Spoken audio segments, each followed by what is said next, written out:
Hello everyone, welcome back to our channel Infinity Learning World. मैं हूं शिखा। आज हम करने जा रहे हैं चैप्टर 3 लॉज ऑफ मोशन। इस चैप्टर के हम सारे इंपॉर्टेंट टॉपिक्स कवर करेंगे। नेक्स्ट वीडियो में मैं आपको इसकी न्यूमेरिकल सॉल्व करवाऊंगी। आपको कोई भी डिफिकल्ट न्यूमेरिकल लगता है तो आप कमेंट करके भी मुझसे पूछ सकते हैं, वो भी मैं आपको एक्सप्लेन करूँगी। फिलहाल हम की पॉइंट से स्टार्ट करते हैं इसके।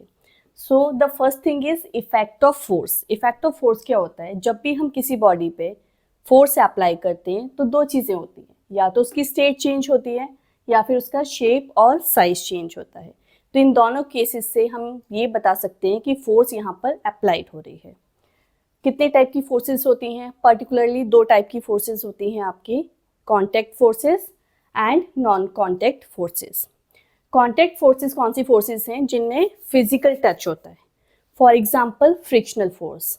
ये दो हैंड्स हैं मेरे, ये एक दूसरे के ऊपर रब कर रहे हैं, तो इसमें क्या हो रहा है? फ्रिक्शनल फोर्स एक्ट कर रही है क्योंकि they are in physical contact. Next example is normal reaction. What is normal reaction? This is my hand और इसके ऊपर मैंने एक मार्कर प्लेस किया, तो इसका वेट कहाँ एक्ट करेगा? डाउनवर्ड।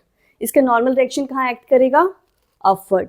तो नॉर्मल रिएक्शन हमेशा तब एग्जिस्ट करता है जब आपका फिजिकल कॉन्टैक्ट होता है with the surface. So these are the examples of contact forces. Next is non-contact forces. अब non-contact forces क्या होती हैं? Suppose these are two hands. इनमें कोई contact नहीं है, इनके बीच में जो force exist कर रही है that is non-contact forces. अब इसमें examples की बात करते हैं। तो इसका first example है gravitational force. Gravitational force क्या है? जो force आपकी exist करती है मून एंड अर्थ के बीच में। उनके बीच में कोई फिजिकल कांटेक्ट नहीं है, लेकिन एक फोर्स ऑफ अट्रैक्शन है and that force of attraction is gravitational force.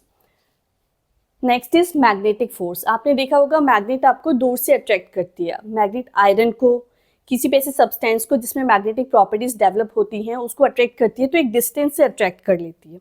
उसके लिए फिजिकल कॉन्टैक्ट होना ज़रूरी नहीं है। तो these are examples of contact forces and non contact forces. So the next topic is Newton's first law of motion, which is also known as law of inertia. Now what is inertia? Inertia is a property of a body which opposes any change. किसी भी तरह के change को वो oppose करती है। एक body की प्रॉपर्टी होती है जो अगर बॉडी रेस्ट पे है तो उसे रेस्ट पे रखना चाहती है, मोशन में है तो उसको मोशन में रखना चाहती है, और चेंज को अपोज करती है। उस प्रॉपर्टी को हम इनर्शिया बोलते हैं। तो फर्स्ट लॉ को हम लॉ ऑफ इनर्शिया भी कहते हैं। Now what is first law? It is very simple. आराम से लैंग्वेज देखिए। If a body is at rest, it will remain at rest. And if a body is in motion, it will remain in motion. Unless the external force applied on it. यानी body rest पे है तो वो rest पे रहना चाहती है, motion में है तो वो मोशन में रहना चाहती है। कब तक? जब तक उस पर एक्सटर्नल फोर्स अप्लाई नहीं की जाती। Okay, so inertia. Inertia is particularly of two types. वैसे 3 टाइप्स का होता है, बट आपके सिलेबस में 2 टाइप्स का है, inertia of rest and inertia of motion. Inertia of rest क्या है? If a body is at rest it will remain at rest. जैसे ये आपने मार्कर यहाँ रख दिया तो आज भी यही है, 5 साल बाद भी यहीं पे रहेगा। कब तक? जब तक इस पर कोई एक्सटर्नल फोर्स आप अप्लाई करके इसको मूव नहीं कराते हैं या उसको चेंज नहीं करते। ठीक है, next is and the next is inertia of motion. Inertia of motion क्या है कि अगर कोई बॉल, अगर आप वैक्यूम में एक्सपेरिमेंट्स करके साइंटिस्ट ने देखा है, वैक्यूम में आपने किसी बॉल को रोटेट करा दिया तो वो रोटेट ही होती रहेगी, मूव ही होती रहेगी। कब तक? Yes, so the next is inertia of motion. Inertia of motion क्या है? If a body is in motion it will remain in motion. जैसे हमने किसी बॉल को वैक्यूम में क्या किया? मूव करा दिया, रोटेट करा दिया, तो वो उसी स्पीड से, उसी पार्ट से रोटेट होती रहेगी। कब तक? जब तक हम उस पर एक एक्सटर्नल फोर्स अप्लाई करके या तो उसको रोकेंगे या उसका डायरेक्शन, स्पीड कुछ भी चेंज करेंगे। But condition is vacuum. Vacuum क्यों लिया? क्योंकि एक्सटर्नल फैक्टर्स को हम अवॉइड करते हैं, तब ये एप्लीकेबल होता है। ठीक है, एक थर्ड और इनर्शिया का होता है, that is inertia of direction. वो आपके सिलेबस में नहीं है, लेकिन आपने इनर्शिया ऑफ डायरेक्शन फील किया होगा। आप माउंटेन्स पे कभी जाते हैं या यू टर्न लेते हैं, तो आप जब कार ड्राइव कर रहे हैं तो हम जब कार ड्राइव कर रहे हैं तो हम एक साइड को बैंड हो जाते हैं उसके अपोजिट डायरेक्शन में। क्यों? क्योंकि हमारी बॉडी चेंज को अपोज कर रही है। कौन सी चेंज को? जो चेंज डायरेक्शन में आ रहा है उसको अपोज कर रही है। इनर्शिया ऑफ रेस्ट का एग्जाम्पल बताइए।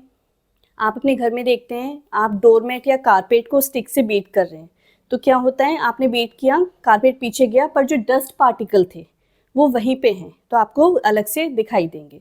इसका मतलब उन्होंने अपोज किया उस चेंज को और उन्होंने अपनी पोजीशन चेंज नहीं की। इनर्शिया ऑफ रेस्ट का एग्जाम्पल और क्या है? एक ग्लास लीजिए, उसके ऊपर एक कार्डबोर्ड रखिए, उसके ऊपर एक कॉइन रखिए। आप उस कार्डबोर्ड को बहुत तेज अगर फ्लिप कर देंगे तो क्या होगा? कॉइन कहाँ गिरेगा? आपका ग्लास के अंदर। इसका मतलब उसने क्या फॉलो किया?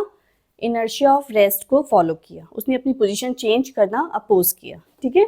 ऐसे inertia of motion. Inertia of motion क्या है?